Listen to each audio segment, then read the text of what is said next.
Kaylee, I am so excited to talk to you today about the internet's most viral overalls and something that on Instagram, when I saw it, I thought, oh my God, I need to learn how to do this and I need everyone in my community to learn how to do this. So thank you so much for joining me today. You're welcome. It's nice to be here. For people who don't know who you are and your amazing artistry, can you just introduce yourself, introduce your brand, and tell us a little bit about BillyNou? Yeah, of course.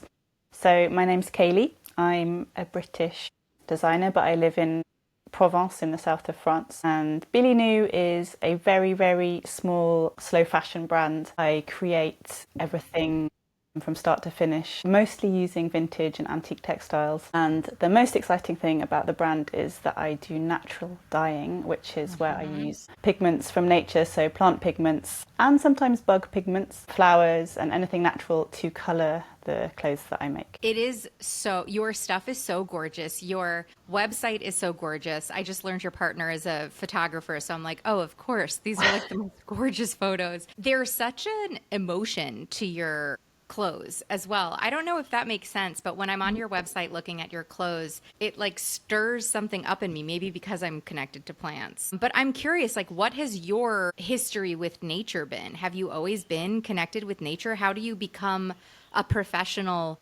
natural plant dye artisan? I thought you were going to say naturalist then.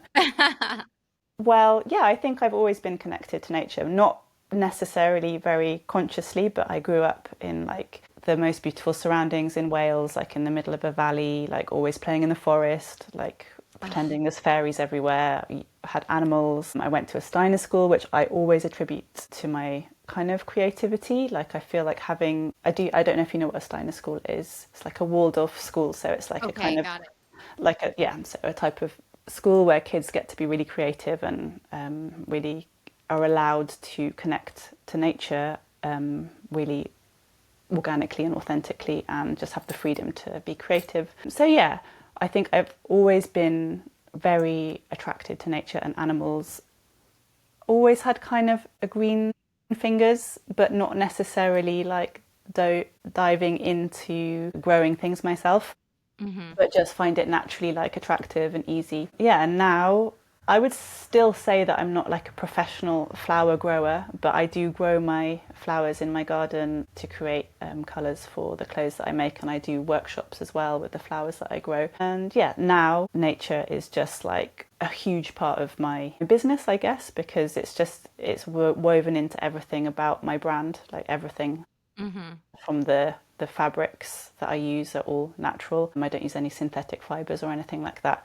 And yeah, the fact that I'm trying to get people in a way to kind of rekindle their relationship with nature via the clothes that they wear. Yeah, it's so evident in your work. And I have to say, you've chosen, I mean, considering the fact that you grew up in Wales and now you live in Provence, like you've chosen some of the most beautifully natural destinations in the world to spend your time, which I'm sure is a constant source of inspiration for you. Yeah, for sure. Like living in Provence is like, I would say, quite a lot of people's dream. Yeah. And it's like one of those like magical things you have to pinch yourself, every day, especially in the summer, Yeah. where you're just like, I actually live here. And it's really simple. It's just a really simple life. I love it. Like what I love most about living in France are the markets. And every Wednesday, I get to go to the market, go to my favourite farmers, buy the vegetables that they've grown. And I cannot like describe how much pleasure that gives me. Like every Wednesday, I'm like with my baskets at the door, ready to go and get my vegetables, and I've got a really nice relationship with the farmers, and it's just like it's not just the fact that I'm buying beautifully homegrown vegetables. I'm having a really nice friendship with the people who've grown them. That sounds like a dream. Just take me back to the first time you held a flower in one hand and a piece of linen in the other hand and thought, okay, like let me play around with this. Like what's the progression of this creativity look like for you? Yeah, actually, I can't remember the first time I actually had a flower in my hand. But the first time I discovered natural dyes was online. I was like researching because I make overalls, which is like the basis of my brand and how you discovered me. But I was researching non-toxic ways to dye fabric, and I discovered that avocados made pink. Like you could get pink natural dye from avocados, and I was just like, I didn't really even need to try it. I was just like, okay, yeah, that's me. I'm doing that. That's what I'm using to colour my overalls. And then I did it and experimented, tried with avocados. They came out not pink, but beautiful nevertheless. And yeah, just like ignited my passion from there. And then started discovering techniques like bundle dyeing, which is the technique that I use in the video, that how you discovered me.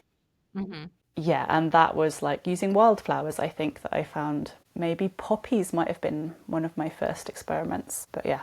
Bundle. Wow. So you use natural dyes in a couple of different ways. Like you mentioned, you use it to dye an entire piece of garment, right? Like turning a entire piece of fabric into pink. And Yeah. then you have these really cool botanical kind of patterns on your website and on some of your clothes, like these overalls where you see the flower outlines. So you've mentioned a couple of different ways that you can use natural dyes, whether you're like dyeing an entire piece of fabric or whether you're doing, this overall method that I'm obsessed with where you actually see the outlines of the flowers that you're dyeing. Can you walk us through what natural dye is and the different ways that one could use it? Okay, yeah. So natural dyeing is using natural pigments to colour cloth, really basically. And there are quite a few different techniques that you can use. For example, you can do immersion dyeing, which is where you will kind of put the whole piece of fibre or fabric into the pot and get the whole colour, so like a unicolour, like a colour across the whole piece of fabric. Then there's techniques like bundle dyeing, which is really popular, and it's really popular for a good reason, because it's just really good fun. You just get to like wrap up flowers into fabric or pigments or whatever you're using, and then you unwrap them, and it's like just like always different, always a surprise, and it's just really, really satisfying. There's things like ice dyeing, which I personally love and use a lot in my practice, where you can kind of put pigments into ice cubes and let the ice cubes melt onto fabric. Oh, that's cool. It's really cool. Yeah, it's one of my favourite. Then there's lots of other ways of dyeing. You I can feel use. like in the botanical community, I've seen hammering, like where you're Yeah, like, yeah. Yeah, you get fresh flowers, which is also just super satisfying. You can just get a piece of fabric, a fresh flower from your garden, and then you bang the hammer on top of another piece of fabric and sandwich the flower in between, and then you'll peel off the fabric and the flower, and you'll have a perfect print of like whatever flower you've used, like cosmos or coreopsis are really great flowers for that. And that technique is really cool because over the last couple of years, I've been experimenting with doing it on walls, like in my bedroom. wow. Yeah, and like furniture. So I have tutorials on that, but yeah, that like is really exciting. It's just like you can literally get a flower and hammer it onto your wall and have a beautiful print of a fresh flower. That's beautiful. So Interior design yeah. Oh heaven. my God, that's gorgeous. So, what about washing? Like, if I do this hammering technique on a t-shirt and it comes out so great, but then the first time I wash it, is the dye gonna just wash out? Or how do you keep the dye in the shirt? Okay, so there's like this is like the most common question that I get asked, and I think every single natural dyer gets asked is, won't the colours wash out, or how do you keep the colours, or how do you fix the colours? And there's two parts to my answer to this question. One is yes, you can use like a fixative, so a natural fixative. They're called metal salts, and you treat the fabric first, and that will help with the colour fixation, how you get the colours to stay. You But treat it all, by like soaking it in a yeah, water, in a solution of the in a salts. solution, yeah, exactly. Okay. So with the metal salts, so aluminium sulfate or aluminium acetate are the two most common and the ones that I like to use. But then I also just like to add in this piece that I think it's really nice if we could like rejig our relationship to colour, and especially colour, how it kind of stays on clothes. Like natural dyes are alive, and they're like vibrating at a different frequency from synthetic dyes. So it's Mm. kind of normal that they might evolve and change over time, and it's actually really beautiful. And sometimes like the dyes will change over time but get even nicer. It's like things staying exactly the same doesn't necessarily mean that it's better, in my opinion, my humble opinion. Yeah. No, I appreciate that because that is true. Like, and it's interesting to think that the dyes could fade and become even more beautiful. That's like what people would think, oh, it fades, it's bad. What materials can I do? Like if I was to go to the thrift store and try and pick up, a sustainable piece of clothing that I wanted to play around with after listening to this episode and getting so inspired, what are the best materials to play around with? Okay, so if you're like a complete beginner, my personal recommendation would be to try playing around with protein fibers, and protein fibers are animal fibers, so anything like silk or wool, because they have a real natural affinity for like absorbing the colors.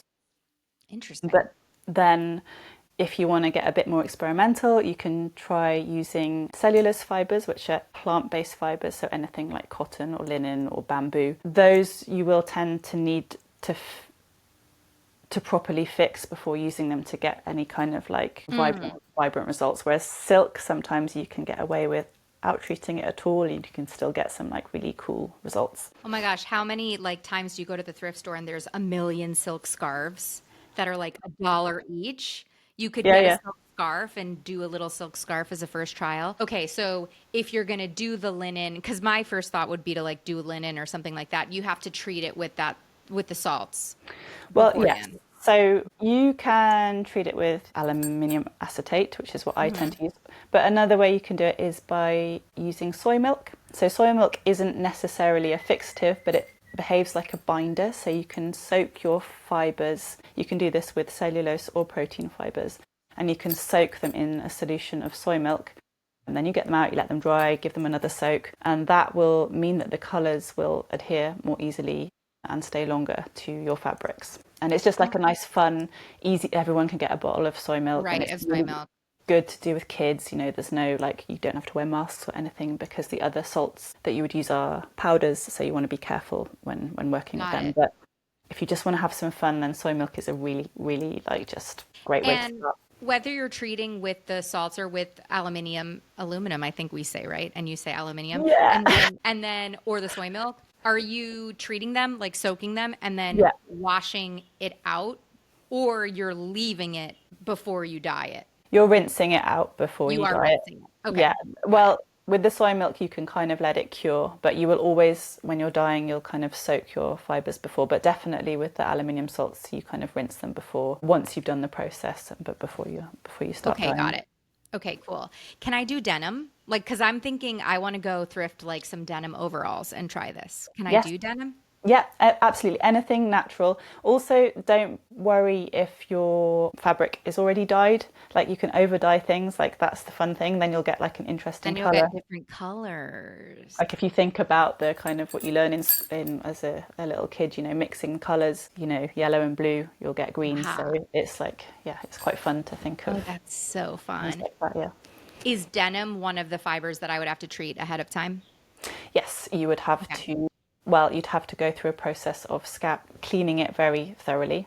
There's a Hmm. name for that, which is scouring. But if we're talking in terms of like just, beginners, you can just wash it very thoroughly on the washing machine, and then Hmm. you can go through to the mordanting process, which is like the fixing process. Okay, cool. Yeah, because I'm just thinking about all the different things. I mean, your overalls are iconic, and I'm such an onesie like overall person, so I want to try doing them. But for like smaller, easier, like I'm thinking a silk scarf or maybe a denim jacket or jean shorts, like something, or just like a t-shirt, could be a fun place to start. Or even T-shirt. like a button-down linen long sleeve shirt that has like the pocket and then just do the pocket with a Yeah. couple of flowers could be so You, pretty. you're literally, I can tell by the way you're talking, you're going to be someone who tries this and you're going to immediately be addicted because you're already having like, 100%. and then I could do 100%. this, and then I could do that, and then Yeah. you're And having all the next ideas. year, like we're doing this interview too. I found you too late this year for the holidays, but like next year, everybody's getting hand dyed stuff. Well, especially as a gardener, when you can use the flowers from your own garden.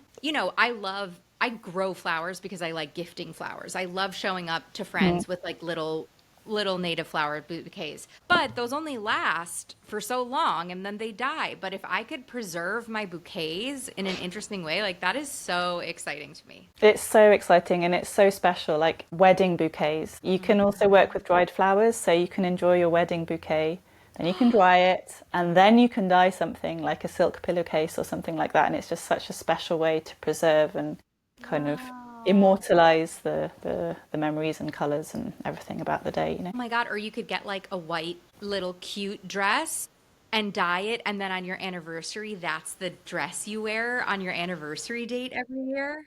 I'm loving it. All the ideas coming out. I know. Oh my God, I love that. Well, I got married a couple of years ago, but I worked with a flower preservation person, and she preserved my flowers and turned them into coasters and bookends and Christmas ornaments for our families, like ring holders. Like she took my bouquet and transformed it into so many things. So I love that idea.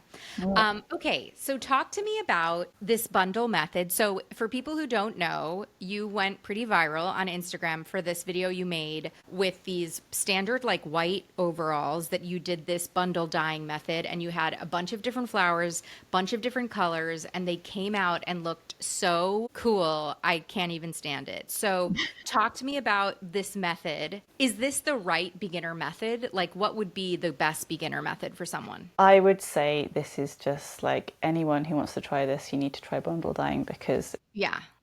it's so satisfying and it's really easy, and it's just like, yeah, like you said, using flowers from your garden is just kind of another level of like heaven in terms of creativity and getting the creative juices flowing. But yeah, so I dyed a pair of BillyNou overalls. So I make, these are like my kind of iconic, I guess, I don't want to say iconic, but like staple BillyNou piece. Yeah. That's where my brand started, with overalls. So I make them with vintage linen usually, or sometimes I'll buy new linen, but depending how I feel. I treat them, so I fix them first. And then, so you can bundle dye using any flowers. Just make sure, you know, you're not using toxic flowers, like that goes without saying really. You can use dry flowers, fresh flowers. There are definitely flowers that work better than others, like for example, marigolds, coreopsis, cosmos, things like that. Purple pincushion flowers work really well as well. Things that kind of, roses work really well, red roses as well, but some roses don't work so well. So if you do want to get like instant gratification, try and choose the flowers that like have a good kind of, that are dye flowers basically, that are used often in the dye world. Dyer's chamomile are another nice yellow flower. Mm. You can use them dry or fresh. If you're using them fresh, you'll tend to get like little prints of the petals, which is really nice. If they're dry, you'll notice it's a different texture from the petals. It'll be a bit more kind of less petal shape. Hmm. And then you kind of, really simply, you just like roll the flowers up into a bundle, and then you steam the bundle in a steamer for 20 minutes, 15, 20 minutes, and then it's done, basically. Also, you can use things like food waste, so you can use things like onion skins. They're really amazing for bundle dyeing, really bright coloured orange, and you Oh. can use red onion skins as well, which is quite fun. Oh, that's so cool. So, okay, I'm gonna now ask you a million questions on the details of this. So, I have my, let's say I'm gonna do thrifted jean jacket. Yes. Um, I select my flowers. I think your list is great. I think also those are really common garden flowers, so that's Yeah, yeah. amazing. Do I lay the jacket out and put the design of the flowers that I want first before bundling it? So yeah, you'll be using your damp fibre. You'll lay it Hmm. out on the floor or the table or wherever you're working. Then you'll sprinkle your flowers and your plant. You can also use pigments and stuff that you can buy online. So, for example, you can use, I think you can buy marigold pigment. It's just like a powder. You can use powders as well. So you sprinkle your stuff, whatever you're Hmm. using to dye your flowers. Leaves, some leaves work really well as well, all over your fabric. I like to encourage people to like do a design if they want to, because I feel like it's part of the creative process. Like some people in my workshops will do a mandala or something like that, but you're not going to get that pattern Okay. when it comes out, because you're rolling the fabric up into a bundle and then securing it with string, so the prints will kind of go on both sides of the fabric Okay. and bleed through the fabric, so bleed through the layers of fabric as well. So it's really kind of a, And am I rolling it up into like a burrito bundle, like just rolling, rolling, rolling, rolling until it's just one long cylinder? yeah, you can do that, or you can then, and then you kind of roll it into a snail shape, so it's smaller. You can put it, so it's a long sausage, and then you roll it into a snail shape. or Hmm. you can scrunch it up. You can do whatever you want. Like, it's nice to kind of just like get creative, but the most common way is to just roll it up like Okay. tight and into a sausage, and then kind of roll it into a snail shape and attach it. And what if you're dealing with like a rose, Coreopsis, Cosmos, those are pretty flat. Like you can lie those flat. What if you're dealing with a rose that's kind of like a cylinder in itself? Like the rose head isn't going to lay flat. So do you recommend just doing petals, or you're just going to put that kind of cone? You're just going to get that cone print. Well, you can normally I would like be pulling petals off or pulling chunks off. It sounds a bit brutal, but it's really satisfying. So, like, Okay. especially if you've got those big marigolds or a big rose and you're chucking petals everywhere. But yeah, you can also like leave the rose intact and maybe just like press it down a bit into a shape that you want. But yeah. That's so cool. And then, okay, so then talk to me about the steamer. What's a steamer that you're putting the roll in? So a steamer is just like what you would use to steam your vegetables. You don't have to have a proper steamer. You can just use a pan and a colander, and you put a little bit of water in the bottom and then a lid on top. So when you're steaming your bundle, you don't want it to be in the water. You want it to be out of the Okay. water. So just above the water in your colander, you'll put the lid on and then turn the heat on, and the steam will be what the steam is what kind of assists the colours from the flowers to transfer onto the fibres. Got it. So the steam is kind of heating it up, breaking it down, releasing the Yeah, color onto the fibers. yeah. So you're steaming it, and it's okay if you're using your kitchen gadgets like your kitchen pots because it's all natural. So, This is one thing, if you're using soy milk, yes, but you don't, if you're natural dyeing, you do want to keep your kitchenware and your natural dye pots separate. Just because okay. you never know, especially if you're using the alum salts, you don't really want to be ingesting them. Just because they're natural doesn't necessarily mean that they're safe. That's a Hmm. really like Hmm. common misconception and something that you have to be very clear about. So my suggestion is that if you're doing something natural dyes, always keep that separate from your kitchen stuff, just to be sure, because also you don't know necessarily what's been on the fabrics or that Totally. you're That's a great point. Also, sorry. if you're going to the thrift store, big pots at the thrift store are once again like Exactly. $3. So when I'm going to the thrift store to get whatever I'm going to dye, I'll also just pick up a big pot and a colander Exactly. there and just have that be your materials. Okay. And Yeah. then so you steam it for 20 minutes and then do you take it out and like let it cool before you unravel it? Yeah, do you let it be careful because the steam will come out of the pot and the bundle will be hot. So just let it cool down a little bit and then you can just untie it. Sometimes people say it's best to wait 24 hours just to be sure that the colours have gone into the fibres. Really But leached. Yeah. if like I don't wait, and I can't really imagine anyone who's seeing all those colours coming through the fibres waiting, to be honest. So Yeah. it's perfectly fine. You can just unbundle it, shake off your petals, and then you'll have this beautiful piece of art to Wow. admire. And there's loads of other things you can do as well. Like you can modify the colours with certain things like citric acid or lemon juice using ferrous sulfate powder. These are like things that you can play with once you've started learning a bit more the basic technique. And then so you'll let it dry, or you'll rinse it and let it dry, and then give it a hot iron, a steam iron, and that will kind of just heat set the colours in a little bit more. For Mm. washing it, you'll want to use a pH neutral soap, so like a pH neutral detergent, because natural dyes are pH sensitive, and Mm. if you use something that's too acidic or too base, that can shift the colours. So that hence why using citric acid or lemon juice can shift the colours. And so when you're Mhm. washing it, use a good glug of, when you're rinsing it and washing it, use a good glug of soap and some water, cold water.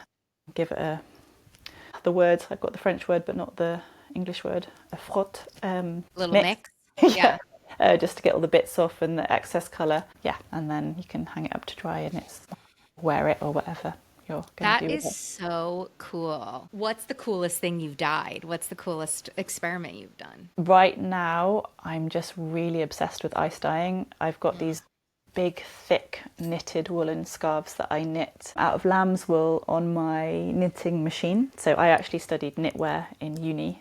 So Oh, I've wow. always been like really interested in knitting and big chunky knits. And dyeing them with ice. I always say this about every new project, but I think they're like my favorite project that I've ever made. They're the colors, Mm. the way the dyes like melt into the wool is just really, really amazing.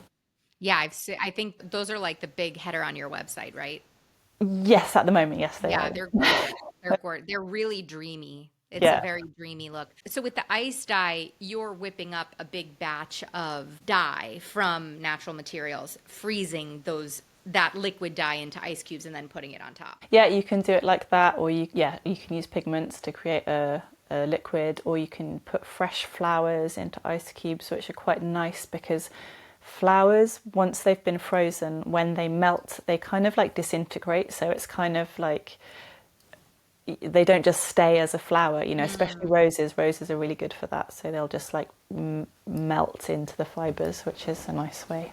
Oh, that's so Yeah. cool. What are like the biggest mistakes you see people make with bundle dyeing? What do we need to be aware of? I don't think you can really make mistakes, but I think people can get disappointed when they don't have the vibrant colours. So that's why it's important to, when you're starting out, before you kind of get to know what plants make what colours and stuff, to use the flowers that are known for their dye qualities, like marigolds and purple pincushion flowers and things like that. What are the worst flowers to use? Like, what would you warn us against? I think waxy flowers don't really work. I can't think of the names of those flowers, but like, or waxy leaves or things that kind of don't really, once you start dyeing with them, you'll get a feel to, so I'm doing this like I'm touching flowers, but you'll start to realize the kind of textures and qualities of the plants that will work well.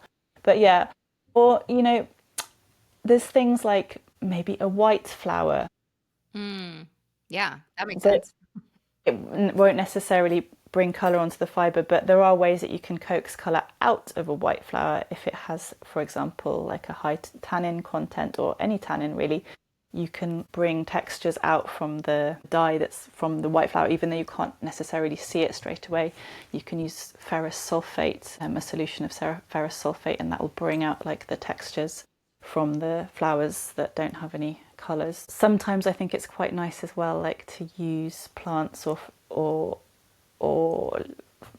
yeah, plants or flowers that maybe have like a significance for you. So, or that maybe don't have much color but have like a healing properties. So things like lavender or sage, things like that can smell really nice in a dye pot. They can also be really nice just to add into your bundle for just like as an extra kind of, Hmm. if you're giving a gift to a baby or something like that, it's just really nice to know that there's that kind of, Yeah, medicinal almost. That's yeah, medicinal beautiful. quality of the plant in the fibers somewhere. Yeah. If I want to get a good green, what do you recommend for a good green? So green is like the hardest color to get in the natural dye world, which is weird. Mm. But normally, if you want a good green, then you'll over dye indigo, which this is dyed with, which is a traditional blue dye, and then you'll over dye it with something yellow, so like something like weld or dyer's chamomile, and that's generally how you'll get green. But then there's things like if you use marigolds, for example, you can also shift their colours with ferrous sulfate, which will kind of do like a khaki green, or What um, about if I wanted like the leaves look like if I had marigolds and my coreopsis, but I just wanted some little green like leaves? Like, could I take herb leaves like sage or yeah, something like yeah, yeah, yeah. Sage works quite well actually. Yeah, I would go for things like things like oak leaves and stuff can work quite well as well, but more in a technique called eco printing, which is really that? similar to bundle dyeing, but it's a little bit more precise and you actually get the shapes of the leaves that you're using. So things like oak leaves or eucalyptus leaves are really common in eco printing because they have like, That beautiful shape. yeah, yeah. Yeah. What about I had one more question I wanted to ask because I'm looking at my garden outside. I'm like, what? I do have some marigolds. That's good. Oh, the food scraps. So that's really interesting. So the onion peels. What about like carrot peels or like what other food scraps might we be overlooking that we might want to throw into our designs? Yeah, so carrot tops are cool. You can get actually quite a nice greenish colour with carrot tops. Avocado skins and stones, onion skins, tea, herbal teas, coffee, pomegranate skins are Ooh, amazing. pomegranate. That's going Um, to get you a nice red, nice no, pink. it's yellow. Really? Yeah, but you would use the skin. This pomegranate seeds will make a nice kind of stain, a beautiful pink stain on the fibre, Hmm. but it will just wash out. They don't really have any components in them that help that kind of colour stay. Onion skins are a really nice one to work with if you're a beginner because the colour is so potent and it comes out so quickly and is absorbed really easily by the fibres. It's, yeah, one of my For favourite. orange. Yeah, orange colours, yeah. Okay. Oh, that's so cool. What about citrus? Like, what about an orange peel or a lemon peel or a lime peel? Those are kind of waxy. Yeah, I mean, I've never tried with citrus fruits, but I'm pretty sure that you wouldn't have very Yeah. much of a Yeah. effect using them. Okay. Cool. This was so fascinating. Tell me more about BillyNou because if maybe you want this, you make them. You also have a lot of tutorials, but also like say you want the iconic overalls and you don't want to make them yourself. You've built such a beautiful, sustainable brand. So tell us more about where we can find you and potentially support you. Okay, so you can find me on Instagram, BillyNou. You can find me on my And that's website. new NOU. Yeah, Billy, BILLYNOU. It's the name of my daughter. And yeah, Instagram, billynou.com. Yeah, I have actually a specific tutorial which goes with the viral overall video. So you can actually, it's an ebook, so that's available as well. I have some other workshops available for beginners. And yeah, you can find me online. I have a YouTube channel as well, which I do more long form videos where I kind of do how-to videos, so you can get a lot of tips if you're Oh, just cool. starting out from Okay. there. So if people get really, I'll be going there as this is my next hyperfixation. But okay, that's great. So we'll link to everything. Tell us more about your clothes. So you have your gorgeous wool scarves, you have your iconic overalls. What else would we find if we go to your website? Yeah, so I make a lot of beanies and lots of wide leg trousers and like gather tops, things that are kind of, I'm really into oversized apparel. It's like my Yeah. style is like oversized and comfortable. It's what you would think a woman, gorgeous young woman who lives in Provence would wear. It's just Oh, like thanks. effortlessly gorgeous and organic and beautiful. Thank you. I also like talking of like flowers and stuff. I also run a retreat as well, a floral retreat. It's called the Creative Floral Retreat, and that's based in Provence. And that's so far it's been once a year for the past 3 years. And that's a really beautiful experience because people get to come and hang out with us for a few days, and we do natural dye workshops and we make jewelry like with print. This is a printed flower, and people get to make their own jewelry with flower prints and stuff. So if you're really into flowers, that's another thing that we Yeah. offer. Especially if you're a European listener, because Provence, it's so easy to get around Europe when you live there.